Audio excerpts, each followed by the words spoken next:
Welcome to Facts TV News, where everything is true. Senior citizen killed in Manchester robbery. A 63-year-old man succumbed to a gunshot wound at hospital after he and his family were attacked and robbed by gunmen in Maidstone, northwestern Manchester on Friday. Relatives named him as Duncan Keith Watson, a resident of Maidstone.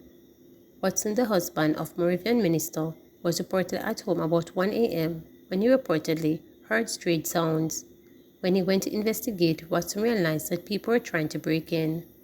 He reportedly struggled to keep his attackers out by holding onto a door in an effort to protect his family from the invaders, during which he was shot in the upper body. The gunmen reportedly stole phones and other belongings from the family. A source told reporters that the gunmen assisted in putting the injured man in the car to be taken to hospital. Member of Parliament for Manchester Northwestern Michael Phillips expressed concern about the incident as he pointed to recent murders in his constituency. He is calling on the Police High Command to bolster the manpower and resources of the Manchester Police. Taxi operator shot dead in Manchester. Police are probing the shooting death of a taxi operator whose body was found slumped in a vehicle at North Patrick in Manchester on Friday morning. Relatives identified the deceased as Cleon Hines, 52, otherwise called Billy. Preliminary reports are that in the wee hours, passersby saw the vehicle park on the main road and upon close observation saw the man's body inside. The police were alerted and the scene cornered off in the vicinity of Tower Street. This resulted in traffic being diverted through Newport and other routes. The taxi operator's mother said she became worried when he didn't return home last night. A taximan called and said to my other son that inside a car up by Shower's shop looked like Billy. The car looked like him, he don't know. And then he called me and asked me and I said, no, I don't see him coming last night. But I called his phone 2 times, 2 different phones, and I did not get him. And everybody keep calling and they're not getting him. Until somebody called and asked, tell us the license plate number. And his girlfriend will call and ask her the license plate number, and she said it was the same thing, so we just drive out and come. JDF rescues 24 people in St. Thomas. The Jamaica Defense Force JDF is reporting that it rescued 24 people from floodwaters in St. Thomas Friday morning.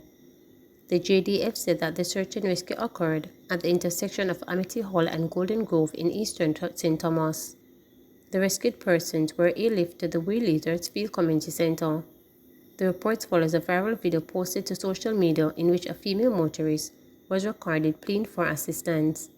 The woman, who was surrounded by water, said that she and the occupants of 8 other vehicles were stuck in the parish since last Thursday. They spent the night in their vehicles at Hurley Crossing in the parish. She also indicated that a 2-year-old was among the 22 people stuck and disclosed that no food was available for them or the child. It is not immediately clear if they were among those rescued by the JDF. They spent the night right there in the vehicle and couldn't move. Cause from last night we've been trying. JDF couldn't fly at the time because they said they couldn't see.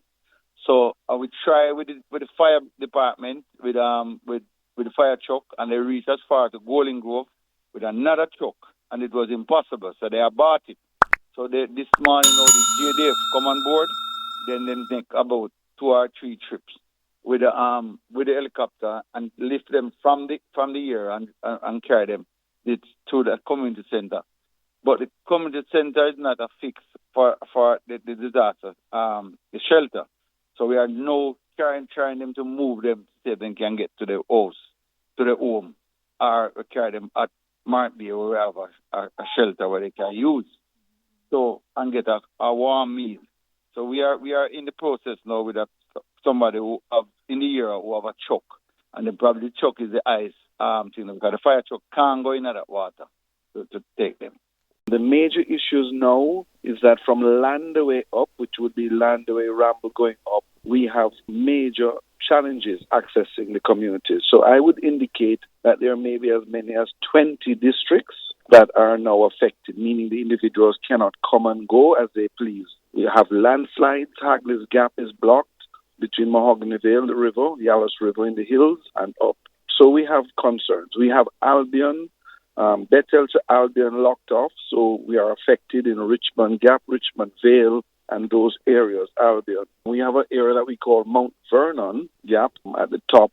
We're past Mangoro, Bethel Mangoro. We are also blocked off there, but that's a major challenge. We have been able to, in the past, open it up so we can get in and out. I have a team assessing that now. We're not panicking at this time. We're hoping the weather will break today, and we will start opening up back the areas and cleaning up the areas immediately. Even in the hills of Yalos Division, there are areas that we are washed out and we have to clean the roads. So the challenges are great. My challenge now is to make sure that we are open back up by Monday morning everywhere. That's my aim, and I have communicated that with the National Work Agency.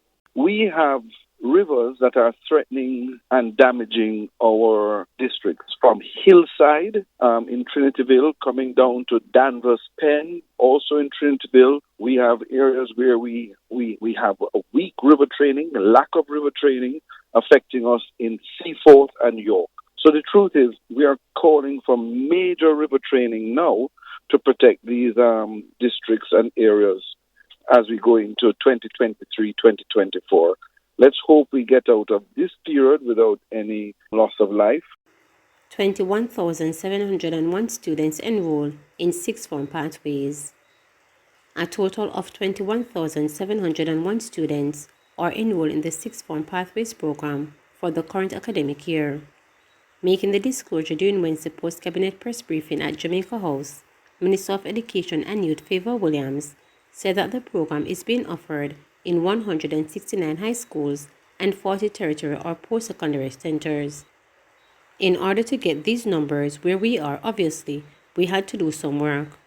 We had 95% regional multi-school parent-teacher association sessions island-wide because it is important for us to engage our parents.